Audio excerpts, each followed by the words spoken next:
Now that we have our key light in place, it's time for us to change the materials to make it look like this.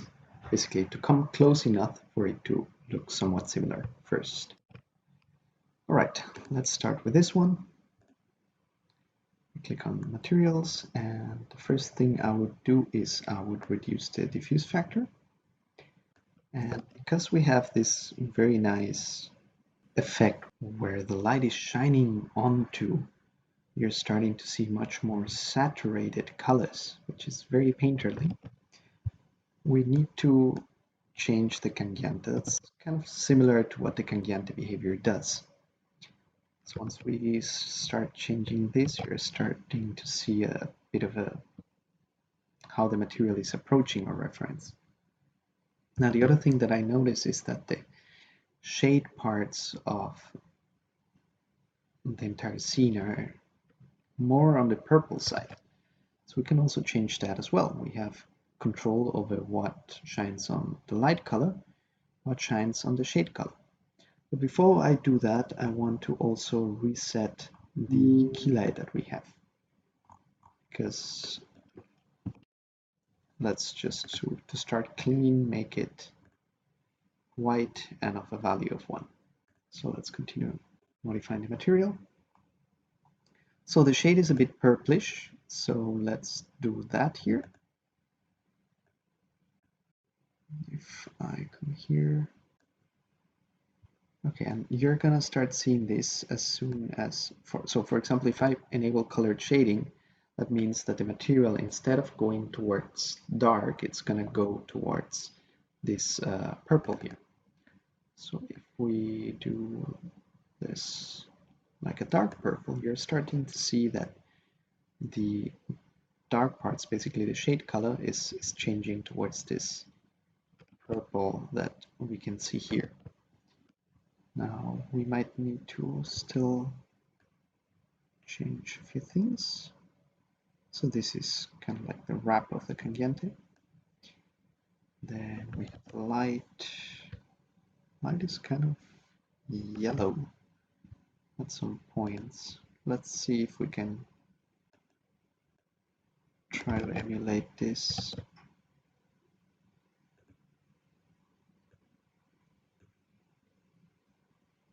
Adding some light on top, but yeah, it's not ideal.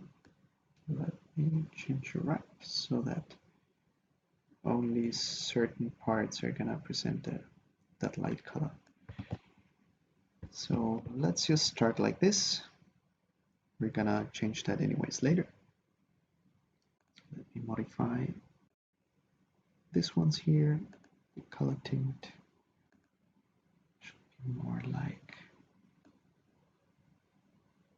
rice, more towards the yellowish green, a bit darker.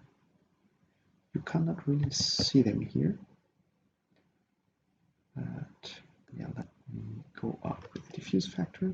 If I add one here, they're going to be very dark on the lid parts. So I'm going to make it like this first. Then let me change. Oh, actually, because these are leaves, with light they should show some sort of translucency. And for this, we might be also needing exactly to flip the back faces a bit, and let's put some cambiante behavior as well. That's a bit too much. Let me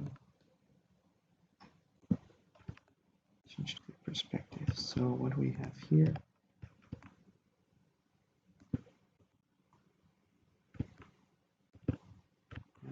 is lit. For some reason, these plants don't present. The shading is not really acting upon them I believe the problem why this is happening is because these are all instances of each other. So let us combine the mesh, otherwise I could duplicate each one of these, but let me just combine it. First select all the objects with the material, mesh combine, and now that we have it here, let's delete the history, type history, and this is going to be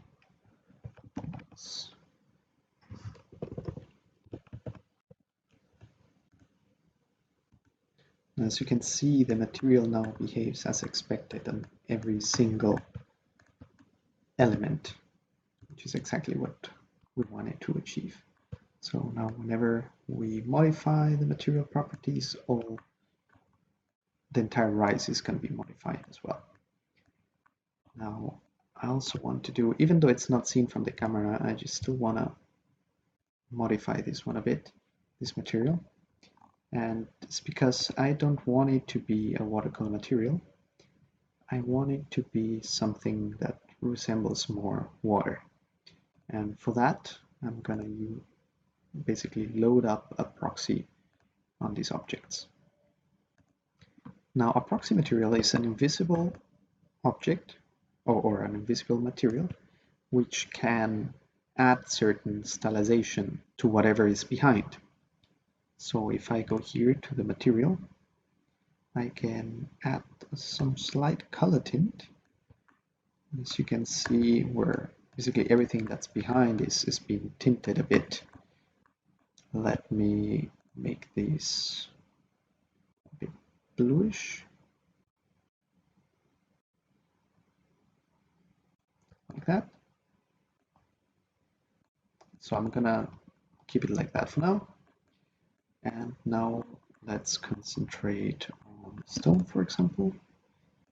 The stone would be very nice if this would have some gradient as well, so that you can really see where the light is coming from. The dust shouldn't be blue, it should be more of a dust. Usually if it's lit, it's gonna be quite bright, so let's make it it's kind of brownish, but then let's put a very high Gangante so that really it will shine with the light. Now that doesn't work exactly as expected. Let's make it brighter so that we have these little specks.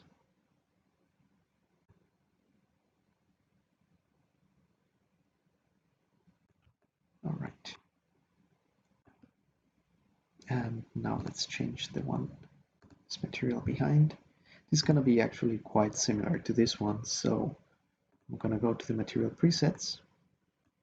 I am going to save a new preset, so let's put earth. I'm just going to put it like that, not very creative. I'll save the material. Now that I have it here, I can load up the values of this material, but I do not want to load up the textures. Once I do that, there we have it. So it's the same material now. Let's see. I see that the water here is not doing much anymore because it's something much brighter. Let's modify that a bit. There we go. Let's assign proper material here. It's going to be like that. It's going to, I'm going to flip back faces. So for very thin translucent materials, I really recommend to use this setting. And then I'm going to go up the gradient as well. 6, diffuse 2.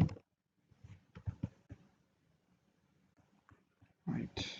We could actually, let's do that. I'm going to create I'm going to make them look a bit more similar, so I'm going to create a preset for this. This is going to be rice.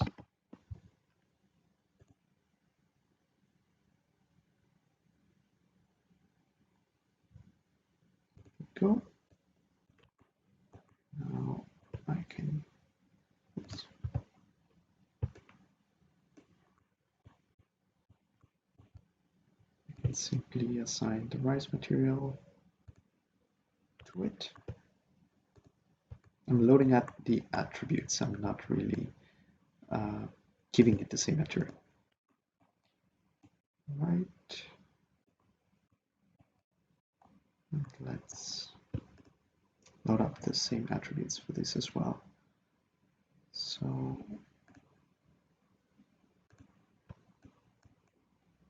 for this as well. Ah, I see what's happening here. Okay, as you can see here, this object is sharing two materials. So to troubleshoot that, we're gonna open the node editor. What we have here. So we have both materials here. One of them is Lambert 5, which is the normal grass, and this is the ID that we created before. So let's delete the ID.